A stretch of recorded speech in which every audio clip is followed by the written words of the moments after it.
So hey students, in this video we will be discussing about the compound microscope, the most important topic from our board's perspective. So सबसे पहले हमने समझना है कि simple microscope क्या है। अगर आपने सिंपल माइक्रोस्कोप की वीडियो नहीं देखी है तो मैंने यहाँ पे पिन कर दी है और आप यहाँ से देख करके वीडियो तब आप आओ कंपाउंड माइक्रोस्कोप समझने, जो आपको क्या करेगा, बहुत ज़्यादा हेल्प करेगा। तो सबसे जैसे कि हम सिंपल माइक्रोस्कोप यूज़ करते हैं तो मैग्नीफाइड इमेज के लिए, तो यहाँ पे हमें उससे अच्छी मैग्नीफाइड इमेज है ज़्यादा। सिंपल माइक्रोस्कोप एक मैग्नीफायर की तरह काम करता है, दैट्स इट।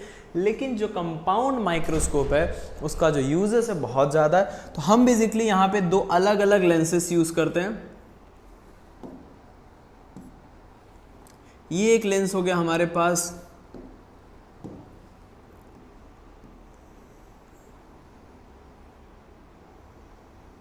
ये एक लेंस हुआ जिसको हमने बोला ऑब्जेक्टिव लेंस, और ये इनके बीच से मैंने पास ऑन कर दी है अपनी प्रिंसिपल एक्सिस। ठीक है, अब हमने इसके सेंटर से पास ऑन किया तो मतलब हमें पता है कि लाइट में कोई भी डेविएशन नहीं आएगा। ये हो गया ऑप्टिकल सेंटर O1, क्योंकि ये ऑब्जेक्टिव लेंस का क्या है, हमने यहाँ पे नाम लिया हुआ है। तो जो ऑब्जेक्ट रखूँगा, मैंने सपोज ऑब्जेक्ट कहाँ रखा, यहाँ पे कहीं रखा है। जो ऑब्जेक्ट हमें बेटा इस कंडीशन में लेना, वो हमेशा फोकल लेंथ के पीछे ही लेना है। लाइक अगर मैं फोकल लेंथ की बात करूँ तो यहाँ पे अपना फोकल लेंथ हो जाएगा FO, focal length of objective lens. यहाँ पे हो जाएगा focal length of objective lens. So terms हमें याद रखना है। बस हमने ऑब्जेक्ट रख दिया, अब इस ऑब्जेक्ट को मैं क्या करूँगा आगे, कभी भी कोई भी ऑब्जेक्ट अगर प्रिंसिपल एक्सिस के पैरेलल है तो भाई साहब वो फोकल से ही पास होगा, या तो मेन फोकस से ही पास ऑन करेगा। तो हमारे टर्म्स को क्लियर करते हुए हम आगे बढ़ते हैं। पहला टर्म क्लियर हो गया। अब मुझे सेम इसी इक्वेशन में, इसी टर्म में क्या करना, सॉरी मैं इक्वेशन बोल रहा हूँ, इसी जो रे डायग्राम है उसके सेंटर से, ऑप्टिकल सेंटर से एक रे क्या करनी है, पास ऑन करानी है। सो ऑप्टिकल सेंटर से मैंने एक रे पास कराई। सो मुझे जो मेरा इमेज मिला कुछ इस पॉइंट पे मिला, जिसका नाम अगर देना है, मैंने इसका नाम क्या दिया था, AB, इसका नाम मैंने दे दिया A', B' हो गया। अब हमारा जो ऑब्जेक्ट डिस्टेंस था, क्योंकि हमने ऑब्जेक्टिव लेंस के लिए किया, तो मैं उसको UO लिख सकता हूं, object distance for objective lens.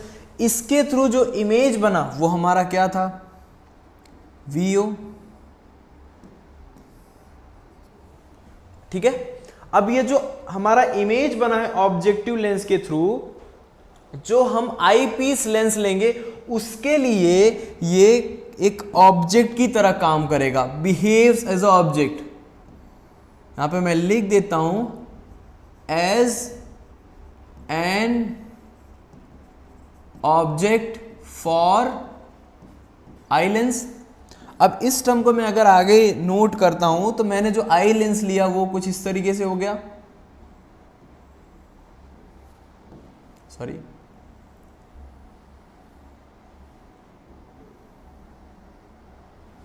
ये इस तरीके से मैंने, अब पूछोगे बेटा आपकी हमने यहाँ पे जो ऑब्जेक्टिव लेंस है वो छोटा क्यों लिया और जो आईपीस लेंस है वो बड़ा क्यों लिया, क्योंकि बेसिकली जब हम ऑब्जेक्ट देखते हैं तो ऑब्जेक्ट हमारा दूर से कहीं आ रहा हो तो हमें उसकी इमेज कैसी चाहिए, इनलार्ज चाहिए, बड़ी चाहिए।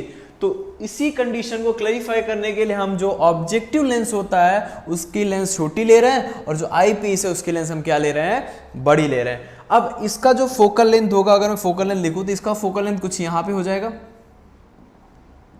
ये हो गया focal length of eyepiece. अब इसी लाइन पे अगर मैं आगे एक्सटेंड करूं तो मुझे यहां पे फोकल लेंथ मिल जाएगा, ये हो गया फोकल लेंथ आई पीस का दूसरे साइड।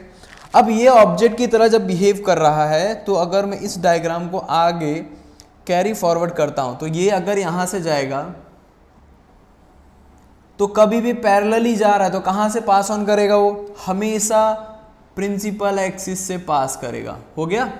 और एक रो कहां से पास करनी है हमें, सेंटर से। कौन से सेंटर से, ऑप्टिकल सेंटर से। ये क्या हो जाएगा, O2 हो गया। अब इसी डायग्राम को अगर हमें सिंपल करना, लाइक हमने जब इसको ब्रेकआउट किया तो मैं इस लाइन को अगर एक्सटेंड करता हूं तो मेरा जो फाइनल इमेज है इस पॉइंट के पीछे बनेगा, हमेशा उस पॉइंट के पीछे बनेगा, फोकल लेंथ के पीछे बनेगा, या तो एग्जैक्ट उसी पोजीशन पे बनेगा जो हमारा पावर ऑफ अकोमोडेशन होता है। लाइक जो डी की वैल्यू होती है वो जो 25 सेंटीमीटर होती है इसके कहीं ना कहीं करीब होगा, उससे कम तो हो नहीं सकता। सो मैं अगर इन लाइन को रिप्रेजेंट करता हूं डॉटेड लाइन के थ्रू, ये पॉइंट हुआ, ये पॉइंट हुआ, तो मेरा जो फाइनल इमेज है कुछ इस तरीके से यहां पे आ रहा है। सो मैं अगर नाम देना चाहूं तो इसको मैं नाम क्या दूंगा, ये वाला पॉइंट हो जाएगा मेरा A डबल डैश, ये हो जाएगा B डबल डैश। दोनों के बीच में बहुत डिफरेंस ना होते हुए क्या मैं इन दोनों को सेम ले सकता हूं? जी हाँ, बिल्कुल इन दोनों को मैं सेम कंडीशन पे ले सकता हूं। इन दोनों का पॉइंट ऑफ इंटरसेक्शन मैंने B डैश ही मान लिया, या हम B ही मान सकते हैं, उसमें कोई भी चेंजेस नहीं। सो ये हमारा इमेज है। तो अब इसी तरीके से अगर हम देखें, यहां से कोई एक ऑब्जर्वर देख रहा है, ठीक है, ऑब्जर्वर यहां से देख रहा है, तो जब ऑब्जर्वर देख रहा है तो उसकी इमेज यहां बनेगी, ये किसके बराबर हो जाएगी?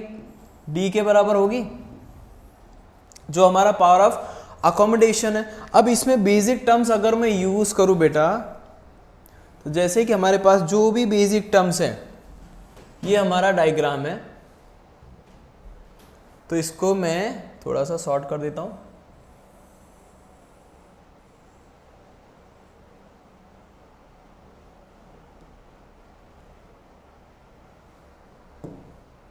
ठीक है, ये अपना डायग्राम है।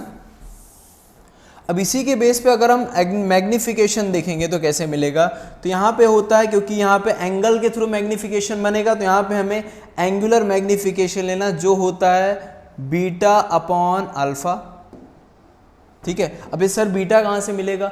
Beta is angle subtended by image and alpha is angle subtended by object. So इस केस में हमें क्या करना है, जो इमेज का टॉप पॉइंट है, सो ये अपना टॉप पॉइंट है इमेज का, ये इमेज का टॉप पॉइंट है, ये था अपना A डबल डैश। इमेज का टॉप पॉइंट और ऑप्टिकल सेंटर, वो लाइन, ये वाली रे देखो इस पॉइंट पे आया, सो ये एक ट्राइंगल बन गया अपना। तो ट्राइंगल का नेम क्या हुआ? A double dash B double dash O2, पहला ट्राइंगल मिल गया। ये इसके थ्रू जो एंगल बन रहा है, क्या मैं इसको यहां पे बीटा लिख सकता हूं? इमेज का याद रखना है बच्चों, अगर हम कंपाउंड माइक्रोस्कोप कर रहे हैं तो उसमें जो इमेज का टॉप पोजीशन है, फाइनल इमेज का जो टॉप पोजीशन है, वो आई लेंस के ऑप्टिकल सेंटर पे जो भी मैच पॉइंट पे एंगल बनेगा, that will be your angle subtended by image. Okay, उसी तरीके से जो ऑब्जेक्ट होगा, ऑब्जेक्ट के टॉप पॉइंट से आई लेंस के ऑप्टिकल सेंटर के थ्रू जो भी एंगल बनेगा, उसे बोलेंगे हम ऑब्जेक्टिव एंगल, या तो फिर हो जाएगा एंगल सबटेंडेड बाय इमेज। तो इसको मैं कुछ इस तरीके से लिखता हूं, तो यहां पे एंगल क्या बना है? अल्फा। सो इन टर्म्स को हमें आगे एलोबरेट करना है। तो बच्चों यहां पे हम देख रहे हैं कि जो एंगल्स हो रहे हैं बहुत ज्यादा छोटे बन रहे हैं, तो जो एंगल्स बहुत ज्यादा छोटे बनते हैं तो हम उसकी जगह पे tan अल्फा यूज कर सकते हैं, क्योंकि हमें सिंपल टर्म्स के लिए करना है। तो यहां पे मैं अगर लिखना चाहूं, so tan alpha equals to alpha हो गया, tan beta equals to beta हो गया। अब हमारे पास tan अल्फा की वैल्यू नहीं है बेटा, और ना tan बीटा की वैल्यू है, तो अगर मैं इन टर्म्स को लिखूं तो सबसे पहले tan अल्फा की बात करता हूं। In triangle A B double dash O2, तो थीटा के सामने परपेंडिकुलर, क्योंकि हमें tan थीटा की यूज करनी, क्योंकि हमें पता है पाकिस्तान भूखा प्यासा, हिंदुस्तान हरा भरा, परपेंडिकुलर अपॉन बेस, थीटा के जस्ट सामने परपेंडिकुलर, तो लिख देना है tan alpha equals to A B हो गया अपने पास, इसके जस्ट सामने A B डबल डैश हो गया, और अपने पास सिंपल टर्म में क्या होगा? बेस क्या हो जाएगा अपने पास? अगर ए बी डबल एस है तो ए बी लेके चलते हैं सिंपल करने के लिए, ए बी हुआ, और इसके लिए बेस क्या हो जाएगा अपने पास? B double dash O2। यहाँ पे मैंने दोनों को सेम लिया है, ये एक टर्म मिला हमें। अब इसी के बेस पे मैं अगर सिंपल टर्म में लेके जाऊं, so in triangle O2 A double dash B double dash O2, A double dash B double dash O2, यहाँ पे सिंगल से AB O2 भी लिखोगे तो भी चलेगा। सो ये क्या होगा? tan बीटा, सो tan बीटा सेम टर्म लगाना यहाँ पे। सो क्या हो गया, a double dash b double dash upon b double dash O2। अब क्या मैं इन टर्म्स को इस इक्वेशन में रख सकता हूं? जी हाँ, बिल्कुल पॉसिबल है। सो ये जो इक्वेशन बनेगा क्या हो जाएगा, m इक्वल्स टू क्या था, tan बीटा। सबसे पहले tan बीटा की वैल्यू क्या है, a double dash b double dash upon b double dash O2 into, upon में टर्म्स को हमने क्या किया, चेंज किया, सिंपल सा हो जाएगा b double dash O2 upon a b, cancel out हो गया। सो फाइनल टर्म अपने पास क्या मिला, a double dash b double dash upon A B. इसको मैं इक्वेशन नंबर 1 मान सकता हूं बेटा। अब इसी इक्वेशन को मुझे क्या करना है, लिखना है यहां पे मल्टीप्लाइंग इक्वेशन 1 और डिवाइड भी कर, multiplying and dividing equation 1 by a dash b dash. So ये सिंप्लीफाई कैसे हो जाएगा, m इक्वल्स टू क्या होगा, a double dash b double dash upon A B into a dash b dash upon a dash b dash. अब इन्हीं terms को बेटा अगर मैं बोलूं तो क्या ये मेरा लिनियर मैग्निफिकेशन बता रहा है ऑब्जेक्टिव लेंस के लिए, ये वाले पोर्शन के लिए? खुद देख लो आप, a dash b dash upon A B, term clear हो गया वहां पे। सो ये लीनियर मैग्निफिकेशन हो जाएगा, और ये जो टर्म बनेगा ये लीनियर मैग्निफिकेशन किसके लिए हो जाएगा, ऑब्जेक्टिव के लिए। तो साथ में अगर लिखूंगा तो m इक्वल्स टू क्या हो जाएगा अपने पास, सबसे पहले a dash b double dash upon a dash b dash into a dash b dash upon A B. So इस टर्म में मैं क्या लिख सकता हूं इनकी जगह पे, ये हुआ ऑब्जेक्टिव लेंस के थ्रू, ये हुआ आईपीस लेंस के थ्रू। सो मैं लिखना चाहूं तो एम ई और ये क्या हो जाएगा एम ओ।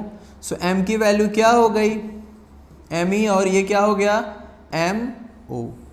मैग्निफिकेशन से मिल गया, लेकिन अभी प्रॉपर मैग्निफिकेशन नहीं मिला है।